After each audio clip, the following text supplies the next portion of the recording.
아들이 그곳을 자꾸 만져요. 자위를 벌써 하나요? 너무 당황스러운데 부모가 어떻게 해줘야 하나요? 최근에 학부모 강의 이후 따로 찾아오셔서 질문해 주신 부분이에요. 소년 혹은 아기처럼 아들이 보이는데 자위와 연결 지을 수 있을 것 같은 모습이 보인다면 어떠실 것 같으세요? 부모님들께서 당황하시거나 놀라시는 경우가 많더라고요. 그런데 사실 생각보다 많은 경우에는 쾌감을 느끼기 위해서 하는 자위가 아니었어요. 오늘 영상 끝까지 봐주신다면 4가지 얻어가실 수 있어요. 첫 번째, 우리 아이 행동이 유아자위인가? 부모가 이해 가능하도록 설명드릴 거고요. 두 번째, 우리 아이가 성행동, 유아자위를 했을 때 최악의 부모 대처법이 뭘까? 세 번째, 우리 아이가 성행동, 유아자위를 했을 때 최선의 대처법은 무엇인가? 네 번째, 유아자유에 대해 아이와 함께 볼 수 있도록 이 영상으로 설명이 되도록 강사가 직접 부드럽게 아이에게 설명해보는 내용까지입니다. 시작해볼까요? 우선 기본으로 아셔야 되는 부분은 부모의 성지식이 중요하다입니다. 부모님께서 성지식이 깔려 있어야 대처가 나가실 수 있어요. 사실 우리나라에서 아직 유아자유에 대한 언급이 적은 게 현실이죠. 여성자유에 대한 내용만큼이나 유아자유에 대한 내용은 잘 알려져 있지 않아요. 부모 입장에선 생소하고 당황스러울 수 있고 덜어는 아이의 모습을 보고 절망적인 감정을 느끼시기도 합니다. 그래서 우리 아이만 이러는 거 아닌가?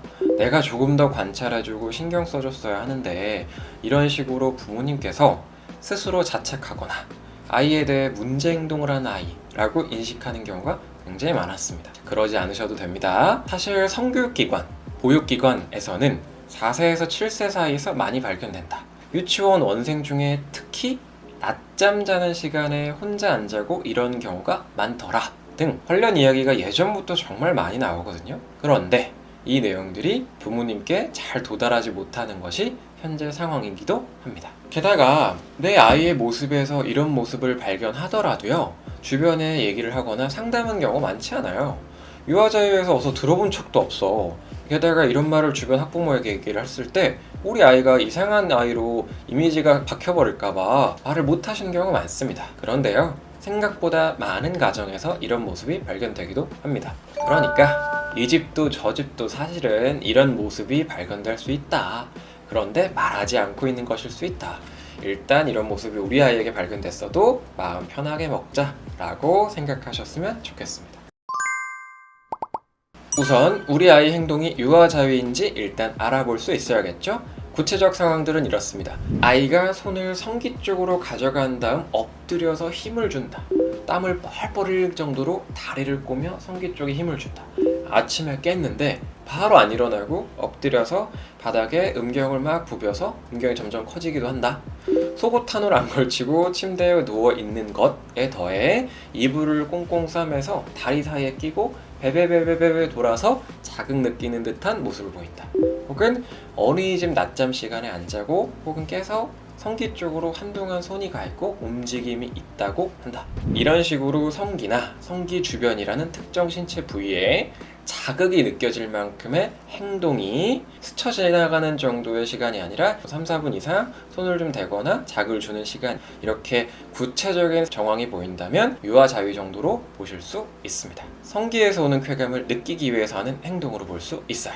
자, 모습에 따라서 압박자위 혹은 바닥자위 등을 부르기도 하는데 이런 부분을 부모가 어떻게 받아들이는 게 좋을까? 자, 인식했다면 받아들이는 태도가 중요한데요.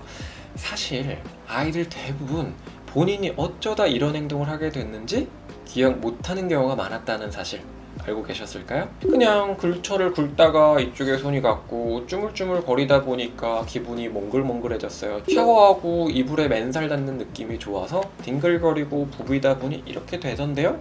아이들의 표현이었습니다. 통상적으로 부모님들께서 이해하고 계신 자위가 있을 거예요. 성적 행동의 기준점이 있는 상태에서 하는 마스터베이션, 성적인 욕구의 발로 그 자위. 보통 초등학교 고학년이나 중학교 시절에 친구 혹은 매체를 통해서 알게 된 경우가 많은 그 자위. 우연히 많이 개입된 아이들의 자위와 차이점이 큽니다. 어찌 보면요, 촉감놀이, 오감놀이와 크게 다르지 않다고 봐주셨으면 좋겠습니다. 감각과 인지 발달, 심지어 뇌 발달을 위해서까지 일부러 하기도 하죠. 유아들이 입에다 손가락을 넣고 빠는 행위를 하는 걸 저희는 자연스러운 과정으로 보고 위생상 안 좋거나 위험한 물건을 활용해 다칠 만한 행동할 때만 제지해요. 그때도 무조건 안 돼가 아니라 지지라서 안 되는 거야 라고 설명을 해주죠. 구강기, 남근기 이렇게 표현하기도 해요. 입 쪽에 감각이 트이는 시기, 음경, 성기 쪽에 감각이 트이는 시기. 호기심을 해소하려고 입으로 가져다 대는 행위가 너무 당연해 보이는 것처럼 성기 쪽 감각이 발달하고 성장하면서 이런 행동들 나오는 건 자연스러운 과정 중에 하나입니다. 그렇기 때문에 우리 부모님들께서 잘 대처해 주셔야 합니다. 우리 아이가 성행동을 했을 때 부모의 최악의 대처법과 최선의 대처법을 알아보도록 하겠습니다. 우선 최악의 대처법입니다. 실제로 유아자유를 했었던 당사자가 성인이 되어서 쓴 고민 글들을 들여다보면 유년 시절에 어린이집에서 차비 비슷한 행위를 하고 있었다. 그런데 원장님이 어머님께 말했다.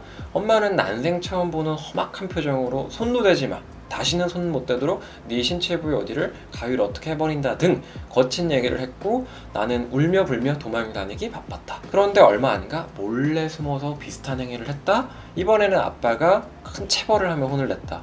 그 이후 더 숨어서 더 오래 빈번하게 중독에 가깝게 해버리게 되었다. 이래서 부모님들의 첫 반응, 마인드셋, 이해도가 굉장히 중요합니다. 아이가 태어나면서 자유를 알고 태어난 게 아니라 살면서 알게 된 것이고 여러 가지 과정이 있을 텐데 마치 성중독에 빠진 사람처럼 아이가 쾌감을 느끼려 틈만 나면 했다 라는 듯한 기본 전제가 있는 것으로 바라봐 주시면 안 됩니다. 엄청나게 성중독에 가깝게 한 것이 아니라 우연하게 시작하게 된 것 정도로 생각해 주세요. 다그치거나 혼내지 말아 주세요. 안 그래도 강한 자극으로 인해 여러 감각의 감도가 올라가 있는 상황이고 본인이 흔하지 않은 행동을 한다는 인식이 어느 정도 있는 상태라서 비판의 취약성이 높아요. 비난에 가까운 표현이 들어간다면 더 크게 꾸중을 들었다, 혼났다라고 기억하더라고요. 자칫 죄의식으로 이어져 아이 스스로가 본인을 미워하고 스스로 더럽다며 멸시하는 단계까지 이어지는 경우가 많았어요. 이때 혼난 기억이, 자기 혐오했던 기억이 성인이 된 이후에도 자주 생각나고 습관적으로 주변 눈치를 보게 되고 상대방의 사소한 찡그린 표정 변화에도 내 감정 업다운이 심하게 되고 상대에게 의존하고 휘둘리는 모습을 많이 보이더라고요. 혼내고 다그쳐도 숨어서 하게 되고 더 반복적으로 하는 등 중독과 유사한 모습을 보이기도 하기 때문에 이 과정들이 좋은 접근이 아니죠. 다그치는 건 결코 좋지 않습니다. 화내면 아이의 불안도와 긴장도는 올라가고요. 올라간 불안도와 긴장도는 이런 감각적인 부분의 충족을 더 갈급하게 만들어 더 찾도록 하는 경우가 많았습니다.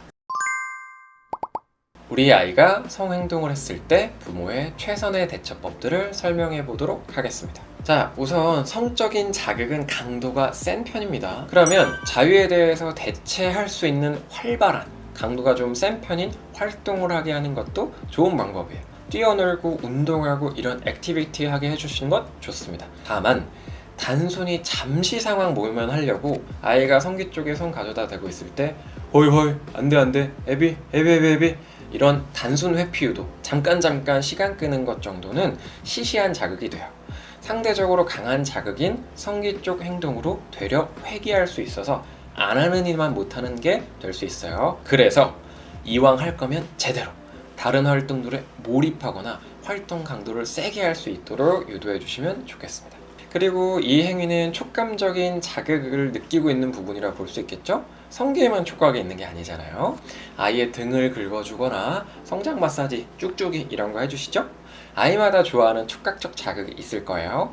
아이가 원하는 다른 신체 부분에 마사지 해주시면 좋습니다. 성기에서 오는 촉각적 감각 외에 다른 곳에 촉각적 감각으로 분량을 채워준다라고 생각하셔도 될 것 같아요. 그러니까 찔끔찔끔 만져주는 게 아니라 한 부위 한 부위를 제대로 왈칵 만져주세요. 마사지 해주세요. 그런데 이런 노력을 해봤지만 아이가 주기적으로 성기 자극을 하거나 숨어서 눈치를 봐가며 땀 흘릴 정도로 한다면 제대로 설명하는 게 필요한 시점입니다. 다만 여기서 성적 쾌감이 어떻고 도파민 분비가 어떻고 마스터베이션이 어떻고 오르가즘이 어떻고 이런 설명은 좋지 않죠. 과한 자극에 대해서 아이가 놀랄 수도 있고요. 이해도 어려워요.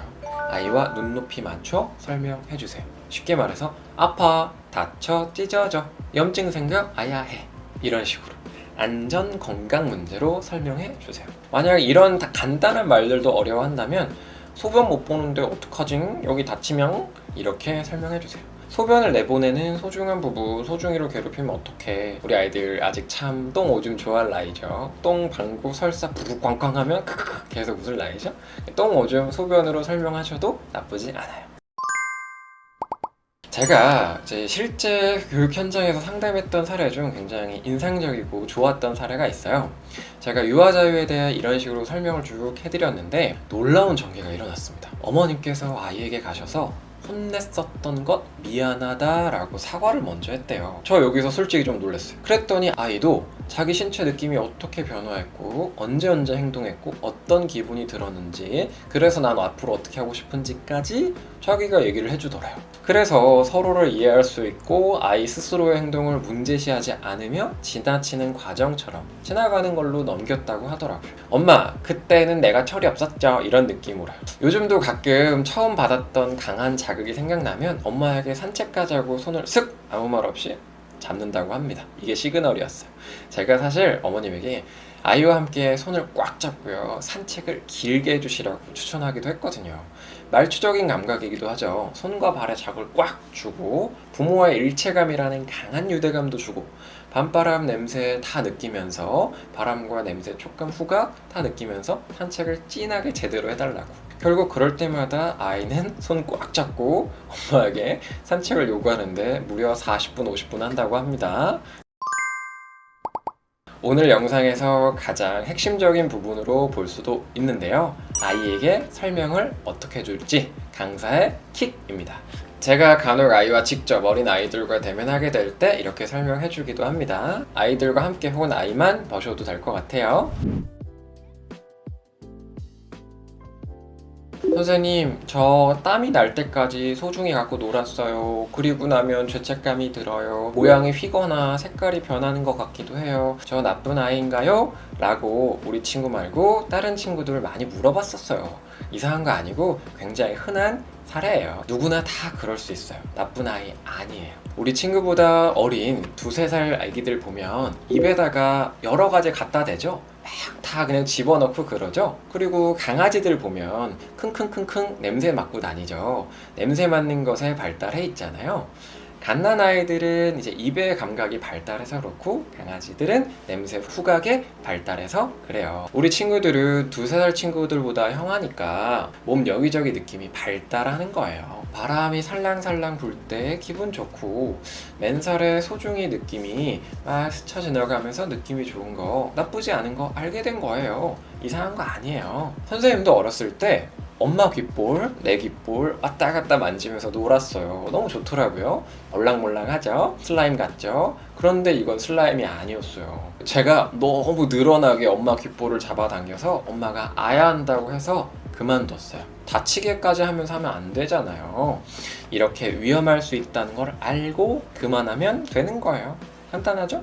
소중이는 몸에 하나뿐이에요. 세균이 들어가서 병원 가야 할 수 있고요. 모양이 틀어지고 이상해질 수 있어요. 소중이는 소중하게 다뤄주세요. 우리가 눈동자를 가지고 장난치진 않죠. 물론 눈곱이 끼면 살살살살 조심해서 닦아주긴 하지만 장난치는 것은 절대 아니에요. 엄마 아빠가 혹은 선생님이 그 장난, 소중이에 대해서 한 장난 그만하라고 하는 이유는 우리 친구를 혼내고 싶어서가 아니라 걱정돼서랍니다. 사랑하는 마음, 걱정하는 마음이에요. 아프거나 다칠까봐요. 우리 친구도 3살짜리 조카가 입에다가 막 뭘 가져가요. 근데 그 물건이 너무 날카롭고 뾰족해. 그러면 어떡할 거야? 그냥 둘래요? 말릴래요? 안전하게 지켜줄 거죠? 우리 친구도 본인 스스로의 몸도 본인 스스로의 소중이도 그렇게 지켜주시길 바랄게요. 괜찮아요? 이게 자꾸 생각이 날 수 있어요. 그때마다 엄마한테 손 살짝 잡아주세요. 그럼 엄마가 아 그래? 그런 거구나? 산책 가자 이렇게 다른 거 같이 놀고 할 거예요. 자, 오늘 이렇게 해서 유아 자유에 대해서 부모의 이해, 최악의 대처법, 최선의 대처법, 아이에게 강사가 직접 설명해준 부분 준비해 보았습니다. 기억해 두셨다가 우리 아이가 이런 모습을 혹여나 보인다면 제가 말씀드렸던 방법으로 대처해 주세요. 오늘도 긴 영상 시청해 주셔서 감사하고요. 오늘 영상 도움이 되셨다면 구독, 좋아요, 추천 부탁드립니다. 감사합니다. 다음에 찾아뵙겠습니다.